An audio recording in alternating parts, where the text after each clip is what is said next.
First and last name if you want. My name's Tim Miller. All right, so I've got a 2011 Ford Raptor that we've just recently finished with Izzy Fab. So the front kit, Izzy Fab just got done redoing. We did a stock width lower control arm from Izzy with Fox 3.0 DSC coilover and 3.0 by 8 2-tube bypasses, as well as a upper control arm that's coming soon. Right now it's got an Element upper control arm on it, but Izzy Fab's in the process of getting that one completed. Once he gets that finished, we'll have that on the truck as well. It's got the 6.2, mild tuning, cold air intake, and pedal commander. That's about it. I think right now we're pushing like 370 to the wheels, somewhere right around there. Rear end, we just redid all the suspension geometry, put a bolt-in Izzy Fab bed cage into it. We did a weld-in 2.5 by 2.5 Fox bump stop kit. We did a resprung all the devers, did some new shock geometry on the rear end, and we've got it re-geared to 488. We've run the Baja Designs LP4s on the ditch lights. We run obviously our chase lights that you got to have when you're out here. That we run the dual Baja Designs S1s, and that's about it for lighting. Before Izzy got the truck, we had just the billet upper control arm with the Fox 3.0 DSC on the front.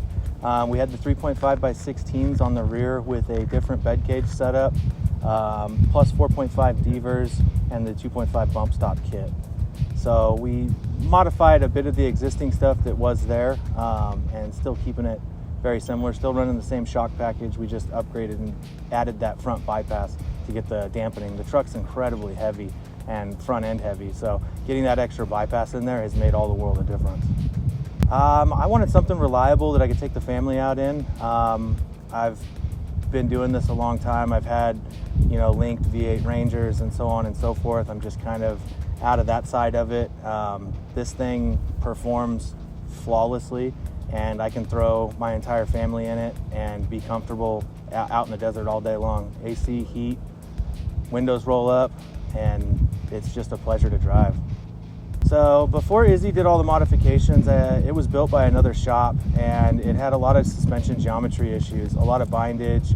The rear shock package was being limited out by the old bump stop kit. The top 4.5, 5 inches of bypass shock was unusable.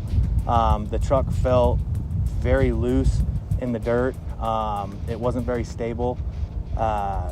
It had a lot of binding on just everything on the rear end not wanting to work together, and the front end was incredibly soft without having that bypass on there. So we stuffed the front end a lot, and it was really hard to get out and get on top of things, and really get it to soak it up. Even with cranking all the adjusters down, we fell out of adjustment. We've had everything revalved, and it just was not functioning properly. How does it feel driving now after Izzy's modifications? Oh, it feels phenomenal. I mean, you just went on a ride with this truck. I think it performs flawlessly. It really is shocking, the capability of it.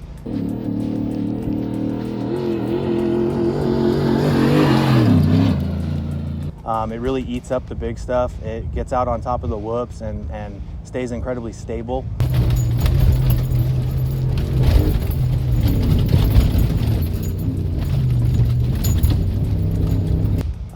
You feel much more in control of the truck itself, as opposed to really riding on that edge of being out of control. I think I'm a lot more confident in the truck behind the wheel now, which gives me a lot of sense of being safer. These are 37 12.5 on 17s. They're the BFGs, so it's not really a true 37, but I've found that it's just a good tire package that works well for me. I do drive the truck to my son's baseball games and stuff on the weekends here and there, so having something that kind of functions on-road and off-road, it's been a great tire for me. I've got a rugged race radio, and that's pretty much it. We did the infotainment center on it. I run a Stinger infotainment center. It's nice to have the Apple CarPlay, especially with a lot of the new navigation apps being Apple Play. Getting it onto that 10-inch monitor really helps out without having to run the iPad. I used to have to run the iPad up on the dash with lead nav and all that stuff, so now being able to just transfer it right over onto the 10-inch monitor makes a huge difference. It's really nice. Other than that, it's bone stock inside. It's still comfortable to daily drive. You can hop in this thing and take it across the country and be comfortable the whole way. I think next year we're planning on doing the Texas Raptor run. We're looking into a few of the Dirt Days Baja trips this year. We're going to do some stuff with Back to Baja as well. Dustin and those guys are absolutely great. We'll be doing his Pro Eagle Ride and Seek event again this year. King of the Hammers, the typical local events that we'll attend just about all of. Hopefully the truck will be down at the Off-Road Expo in Izzy's booth, so any of the Raptor guys can come by and get a look at, you know, what Izzy's trying to do here with the stuff and the quality of work that's being put into it.